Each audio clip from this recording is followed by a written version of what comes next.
ओंकारेश्वर देवताय नमः. ओम नमः शिवाय. ओम नमः शिवाय. अवधूत चिंतन श्री गुरुदेव दत्त. मंडळी, शंका समाधान या कार्यक्रमासाठी मी संगमेश्वर गिरी श्री क्षेत्र ओंकारेश्वर देवस्थान बिलोद्यान जाणेगाव इथून आपलं सर्वांचं हार्दिक स्वागत करतो. मंडळी, आज जो प्रश्न घेतला आहे तो असा आहे की म्हणजे आजच तो प्रश्न आलेला आहे मला, आणि त्याच्या अगोदर बऱ्याच वेळेस आलं की महाराज म्हणले पूर्वीसारखी माझी देवपूजा होत नाही, जप मंत्र होत नाही वगैरे वगैरे, आणि पूर्वीसारखं मला बसू वाटत नाही जपाला वगैरे, आळस येतो. तर ही इतर कुणी नाही मंडळीने विचारला प्रश्न. हा विचारला प्रश्न आहे माझी दीक्षा घेतलेल्या पैकी 1-2 जणांनी हा प्रकार बोलले, जेणेकरून त्यांनी 5-6 वर्षापूर्वी आपल्याकडून दीक्षा घेतलेली होती. घेतली होती म्हणण्यापेक्षा घेतलेली आहे. तर मंडळी लक्षात घ्या, एक सोपी गोष्ट सांगतो.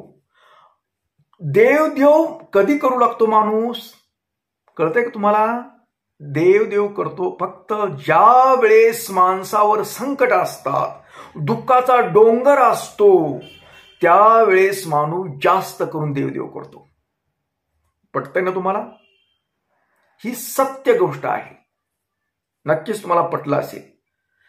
म्हणून जर देव करायचं असेल तर ज्यावेळेस दुःखामध्ये देव माणूस करतोच, आणि दुःख द्यायलाच पाहिजे जर देव करायची इच्छा असेल तर.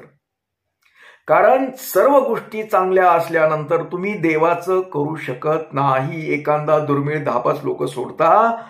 संकट काळीनच माणसाला देव करायचं सुचतं, इतर वेळी तो डुक्कूनही बघत नाही. एखादा प्रवासाला चालला, मंदिर दिसलं तरी हात जोडायची त्याची तयारी नसते. पण ज्या वेळेस तो दुःखी होता, त्याच्यावर दुःखाचा डोंगर कोसळला होता, अथवा कुठल्या तरी समस्याने ग्रासला होता, काहीतरी टेन्शन होतं, त्यावेळेस तो बरोबर गाडी थांबवून तिथं जातो, माता टेकतो, देवा माझं चांगलं कर, मी तुझं काय म्हणशील ते करील, म्हणतो का नाही? आहे का नाही खरं? आता मी प्रश्न केलेला सांगितलं की तुम्हाला की माझी देव याचा अर्थ असा आहे, या लोक म्हणतात ना आमचा देव करणं होत नाही, पूजाच्या होत नाही, जप वगैरे होत नाही, त्यांच्यासाठी बोलतोय मी की त्यांच्या इच्छा आता बऱ्यापैकी काय जी होत्या ती बऱ्यापैकी ती सुधारणा झाल्यात. त्यांच्या काय जी समस्या होता ते दूर झालेल्या होत्या. ही नवीन समस्या काय असतील त्यांच्या, पण पूर्वी ज्याच्यासाठी त्यांनी देव केलं होतं, ज्या गोष्टीसाठी ते दुःखामध्ये होते, ते गोष्ट नकळतपणे त्यांना ते भेटलेले असते, आणि त्या गोष्टीमध्ये ते तृप्त झालेले असतात. मग काहीही असो, कुणाचं काहीही असो, कुणाच्या घरगुती समस्या असतील, कुणाचा नवरा दारू पित असेल, घरी त्रास देत असतील, तो आता शांत झालेला आहे, अथवा नवरा बायकोचं पटत नसतील ते शांत झालेत असेल, कुणाचं काही प्रेम प्रकरण असेल आणि ते जुळण्यासाठी जरी देव केला असेल, ते जर झालं असेल तर त्या माणसं मिळाल्यानंतर देवाची किंमत, ही सर्व गोष्टी मिळाल्यानंतर देवाची किंमत राहत नाही, अथवा देव करायचं सुचत नाही. म्हणून म्हणतात की देव करणं मी आता होत नाही. म्हणजे तुमचं आता भागलंय ना, काय काम सरो वैद मरो, तुमचं काम झालंय ना, तुमच्या समस्या सुटल्या, तुम्हाला जे हवं ते मिळालं, गोष्ट मिळत असेल, तुम्ही आनंदी आहात, सुखी आहात, त्याच्यामुळे तुम्हाला देव करायला सुचत नाही. ही 100% खरं आहे. तुमच्या मनाला विचारून बघा, तुम्ही तुमच्या मनाला विचारून बघा की हे खरं आहे का नाहीये. हृदयावर हात ठेवा आणि सांगा ही खरंय म्हणून, आणि खोटं असेल तरीही सांगा ही खोटं आहे म्हणून. ज्यावेळेस माणसाचं काम सर्व होतं, काही मनासारख्या काही गोष्टी घडल्या असतात, पण ते देवानं केल्यात हे त्याची जाणीव नसते. देवानं ही चमत्कार केला तुमच्या जीवनामध्ये, तुम्हाला हवं ते काही गोष्टी मिळाल्या, त्याची तुम्हाला जाणीव नाही, म्हणून देव तुमचे नात होत नाही. देव कधी येऊ देत नाही त्याच्यावर.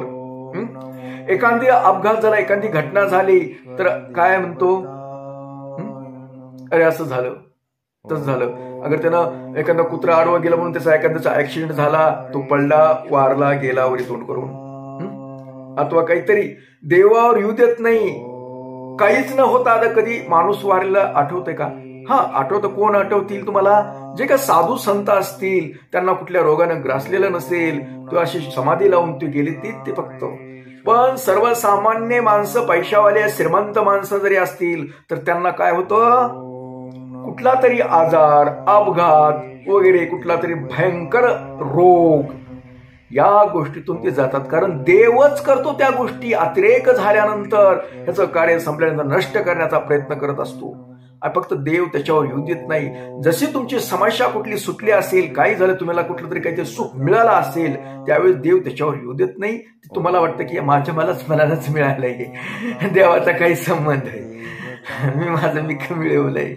नाही बाबा, ज्या वेळेस तू देवदेव केला होतास त्याच्या पुण्याईनं तुला त्या गोष्टी मिळाल्या, तेवढं लक्षात ठेव. म्हणून आता तू विसरला, देवानं काही केलं नाही म्हणतो ना, ही मूर्ख मनाची लक्षण आहेत तुझे.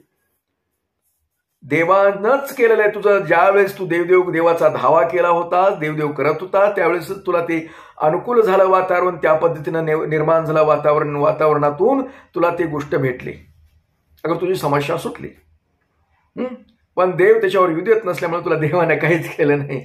माझं मीच केलंय कष्ट असलं म्हणून तो घातो, म्हणून देवाची किंमत ठेवत नाही. म्हणून तुझी ज्यानं देवदेव होत नाही, जप होत नाही, मंत्र होत नाही. ही सोपी गोष्ट आहे. म्हणून म्हणतो, ज्यांना का देवदेव करायचं, त्याला खरंच का देवाविषयी आवड असेल, त्याच्यावर संकट आलेच पाहिजेत. आणि ते संकट आल्याशिवाय तुम्ही देवदेव करत नाही. संकटातच देव आठवतात माणसाला, दुःखातच देव आठवतात माणसाला, एरवी नाही आठवत. ज्याला देवाविषयी आवड आहे त्याला संकट असायलाच पाहिजे. म्हणून तर बरेच जण म्हणतात की मी किती एवढं काय काय केलं तर देव माझाही करत नाही, किती देव करतो. अरे बाबा, तुझं पुण्याचं काम होईल. तुझ्यावर संकट म्हणजे तू देवाच्या महाग लागला, देवदेव करायला लागलास, ही आनंदाची गोष्ट आहे. लक्षात घे, आनंद आहे याच्यामध्ये. किती चांगली गोष्ट आहे. अरे तू चांगला असले तू देवदेव कशाला करशील? नाही करणार, नाही करू शकत. म्हणून देवाविषयी जर आवड असेल तर तुमच्यावर संकट आलेच पाहिजेत. आणि आलेलं दुःख मानायचं नाही, त्याच्यामुळे तुम्ही लाईनवर येत नाही. एखादा माजुरी झाला, पैशाचा माज आला, अथवा काही झालं, त्याच्याकडे काही इस्टेट भेटलं, काही भेटलं, तर त्याला टिंगार रेवणं करतो. ते देवाला मानत नाही, काय नाही. माझ्याकडे असे खूप लोक आहेत हो, ज्या लोकांना नोकरी लागली नव्हती, नोकरीसाठी माझ्याकडे यायचे, नोकरी लागावी, असं करावे, तसं करावे.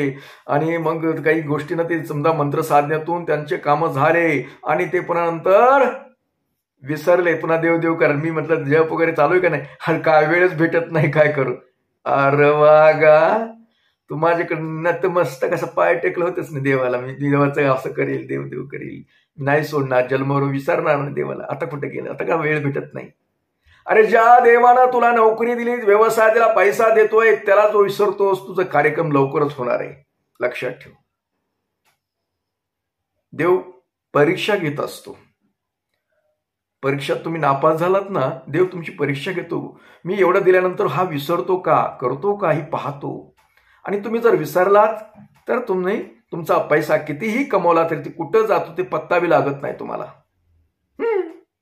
त्याच्यासाठी तुम्ही ज्यावेळेस दुःखात होतात, समस्येने ग्रासले होतात, त्यावेळेस जसं देवदेव करत होतात तुम्ही, तशीच पद्धत पुढेही चालू ठेवा. जे मिळालेलं वैभव आहे, तुमचे काही समस्या मिळाल्या, तुमचे काही स्वप्न साकार झालेत, अथवा तुम्हाला काही गोष्टी मिळाल्यात, तुमचं काही प्रेम प्रकरण असेल ते सक्सेस झालं असेल, आणि ते पुन्हा जर तुम्हाला तसंच व्यवस्थित टिकवायचं असेल तर तुम्ही देवदेव सोडू नका. देवदेव सोडलं की तुमचं संपलं म्हणून समजा, ते तुमचं काहीच राहणार नाही. तुम्ही पैसा कितीही कमवला तर तो कुठे जातो हे कळणार बी नाही, आणि तुम्ही सतत तणावामध्ये राहता, टेन्शन मध्ये राहता. एवढं लक्षात ठेवा. हे अनुभव आहे, लोकांचा अनुभव आहे, माझा अनुभव आहे. बघितलं लोकांना बघितलं मी काय करतात ते. म्हणून तुम्हाला एकदा सांगतो, तुम्ही जर पूर्वी जसं तुमची समस्या होती त्यावेळेस जसं देवदेव करत होतात, तसं आताही देवदेव करत राहा, जप करत राहा, मंत्र करत राहा. ते आहे ते टिकवा तुम्ही, नाहीतर एक दिवशी सगळंच गायब होऊन जाणार आहे. एवढं लक्षात ठेवायचं. माझे बोल खोटे होत नाहीत, लक्षात ठेवायचं. तर असो मंडळी, याबरोबरच आजचा हा शंका समाधान कार्यक्रम इथेच थांबूया आणि परत भेटूया उद्या सकाळी याच वेळी आणि याच ठिकाणी. तोपर्यंत मंडळी, ओम नमः शिवाय. जय हिंद, जय भारत. सुखी राहा आणि समाधानी राहा.